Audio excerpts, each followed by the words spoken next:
राकेश कुमार दुगा बापा भुलेश्वर माझी माँ होचंती कांति माझी।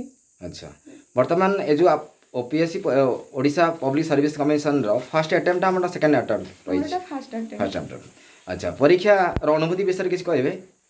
हाँ परीक्षार अनुभूति तो जो मु प्रिलिमिनारी परीक्षा देली सेमती ही काजुअली देवाई जाइली कि मोर क्लीयर हो जाता तो तापर जो कोरोना सिचुएसन आसला कोरोना सिचुएसन मुझे 7 मास भितर मोर प्रिपेरेसन ही आरंभ करके मेन परीक्षा क्वालिफाई हो गला। तो मेन परीक्षा पर मु इंटरव्यू पे प्रिपेरेसन कली निजे ही घरे तो तापर मोर सफलता मिला। प्रिलिमिनारी परीक्षा रे टोटली केते मार्क क्वेश्चन आसी क्वेश्चन डिजाइन कोन थिला से विषय कहबे।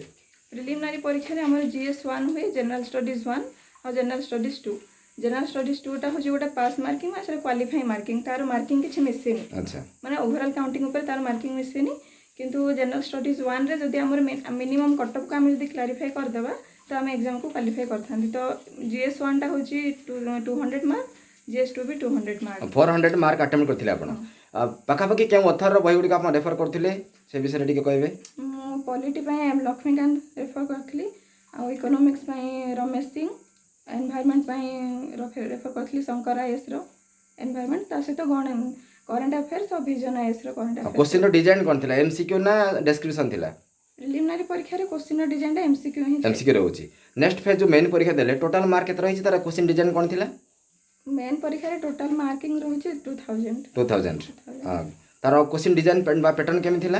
क्वेश्चन डिजाइन तार लॉन्ग क्वेश्चन थाए 5 mark 10 mark 60 mark optional question तो गोटे गोटे क्वेश्चन 60 मार्क रो थाए हमरो क्वेश्चन। अच्छा अच्छा ता सहित एसए भी थाए गोटे इंग्लिश जोटा कि 200 मार्क गोटे ही एसए लिखिया थाए। अच्छा अच्छा 3 घंटा भितर।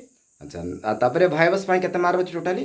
भाई बस पय 250 मार्क 250 भाई बस आपण अनुभूति विषय कोंतु।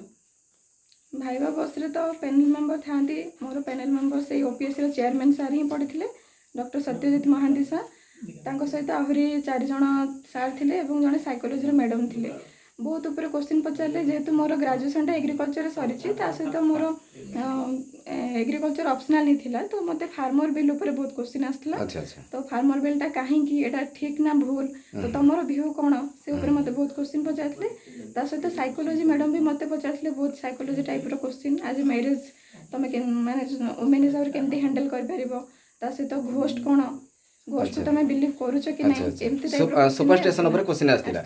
अच्छा सबटो बहुत इंटरेस्टिंग और मजेदार क्वेश्चन कोन थिला इंटरव्यू रे सब मजेदार क्वेश्चन थिला तमे जड़े माने एजुकेशन बैकग्राउंड रे तमरो फेल्योर पाई कि केमती सक्सेस पाइजो से विषय हमको टिके डिस्क्राइब करो तो सेटा बोर्ड मेंबर माने लीनेंट ना हार्डनेस से विषय किछ रखी मत ना ना बोर्ड मेंबर माने बहुत कोऑपरेटिव थिले से बहुत माने कहूथिले हमको एमती न हो जे तमे किछ आंसर कहि पालो नै तो तुमको माने गाली दोथले सेमती न। अच्छा इंटरव्यू रे लैंग्वेज कोन यूज करथिले आपण इंग्लिश।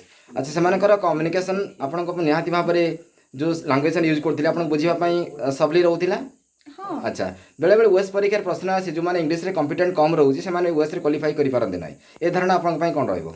ना ना सेमती किछ न हो जे इंग्लिश रे हमको जेहेतु मेन परीक्षा रे क्वालिफाई करियार अछि तो मेन परीक्षा टोटली इंग्लिश बैकग्राउंड रे ही होची तो हमको इंग्लिश प्रति जहाँ भी मिनिमम नॉलेज थिया दरकार ता सहित इंटरव्यू रे जदी तमे आपण जदी सिलेक्ट करिथिबे कि नै मोर बैकग्राउंड ता मोर मीडियम ता कन्वर्सेशन ता जदी ओडिया हेबो तो ताले ओडिया भी आपण देई परिबे। नेति भाबरे वर्तमान आज रो इंटरव्यू रे हमर कंधमाल वासी बा जे स्टूडेंट मानक पई आपण मेसेज कोन रहइबो।